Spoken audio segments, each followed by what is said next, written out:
Good morning, audience. Today we are going to interview a famous female explorer that has explored the dangerous parts of West Africa alone, Mary Kingsley. She is a famous explorer who discovered many new animals in West Africa. Please give her a round of applause. Hello everyone, I am very happy to be here with you all on this wonderful summer morning. So we all want to ask you some questions about your journey to Africa and more about your life. Mrs. Kingsley. For sure, I'm always ready. We all want to know more about your childhood and how you became to be a very famous explorer. Well, there isn't much about my early life. I was born on October 17, 1864. I was born in Islington, United Kingdom, and I had parents, my mom, my dad, and also a younger brother. What was your childhood like though? I had a very lonely and quiet childhood. At that time, girls weren't allowed to have an education, so mostly I hung out in my father's enormous library. Oh, that's how. How what? That's how you became a very famous explorer. This was how it started, from reading books, is it? I'm not sure I understand. I mean because you read a lot of books in your father's library on exploration and animals, it made you interested with this stuff. Oh, no.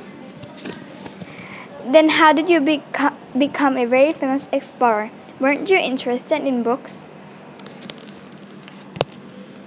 Oh, I was naturally interested in animals and wildlife, so I think that was the reason why. Now, can you please go on with your childhood life? Yeah, I had a lonely childhood mostly because of my mom. She wasn't like any other person. She was a quiet woman who kept to herself. She would lock the doors, close the windows, and she would not welcome or talk to any of our neighbors.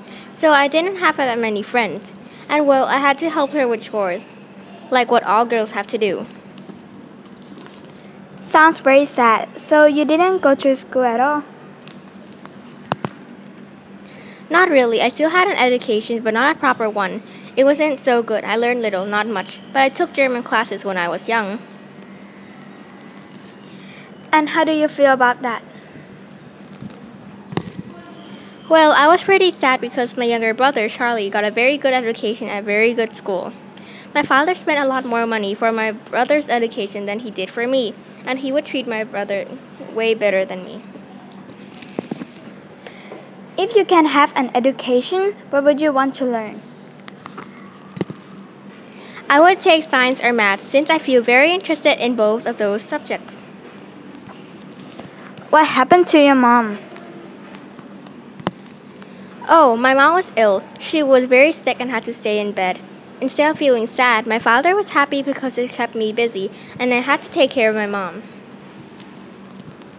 Whoa, your dad was pretty mean. I prefer the term father. Alright, and by the way, when did your lonely childhood start? I don't want to be mean, but it stopped when both of my parents were dead.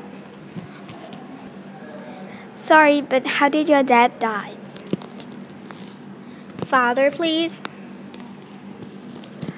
Sorry, but how did your father die? Same as my mother, he was very ill and needed care, so I took care of him. But my younger brother left, and yes, I was very, very cross. But I still took care of him with great care. Then I'm guessing your mom died than your dad, right? Please can you use father instead? I really feel bothered by the word dad. So please don't forget, and yes, they were both very ill and they both died. My mom died first, then my father. It sounds very sad. You weren't sad, right? Since your parents didn't care about you. I was sad. I wore blackish clothes for the rest of my life in mourning for my parents. You'd be pretty crazy to think I was happy about the deaths of my parents. Any more questions? Yes, I have lots of questions. Well then, I just wanted to ask you more about the exploring kind of side. So what was your inspiration or motivation? well, my inspiration and motivation was to explore West Africa and the wildlife there. When I went there, the people provided me with lots of information which set me goals when I went there. And what were that goals? To explore West Africa, study travel, religion, and law, as well as the local natural history. I also wanted to study cannibal people. I was very interested in cannibal people because I've never really heard of them, and I thought they were quite unusual. Mary, can you please tell us what the journey was like? Of course, the people there were quite kind to me most of the time because, well, I thought those type of people don't like the white people. that's what people think, but that's wrong. If you treat them with respect, they will treat you with respect too. Don't you know the golden rule? Yes, I do. So now, I will start from the top. I went to the dangerous parts of West Africa alone. When I went there, people were surprised my husband wasn't accompanying me. What did you discover? Oh, I discovered one unknown species of fish, 6 new subspecies that are not named, an unknown snake, and 8 new insects.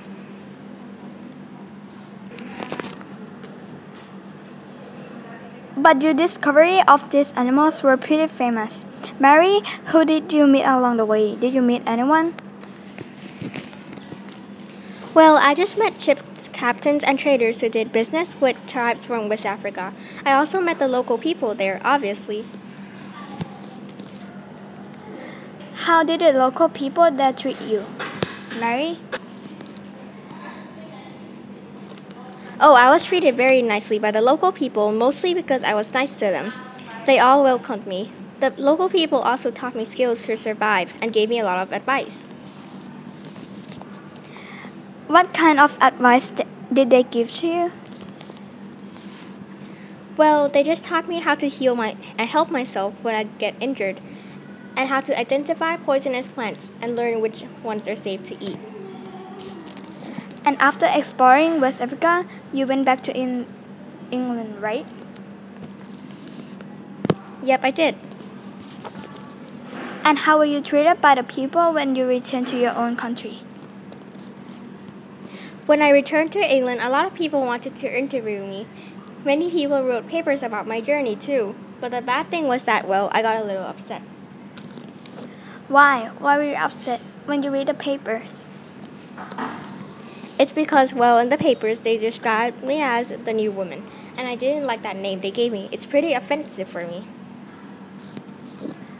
Oh, I really feel sorry about that. But now, I would like to thank Mary for coming to our interview today and providing us more information about you. Thank you for inviting me to this interview. It's been a long time since someone's ever interviewed me. Thank you again for coming today, Mary Henrietta Kingsley. Now let's give her a round of applause.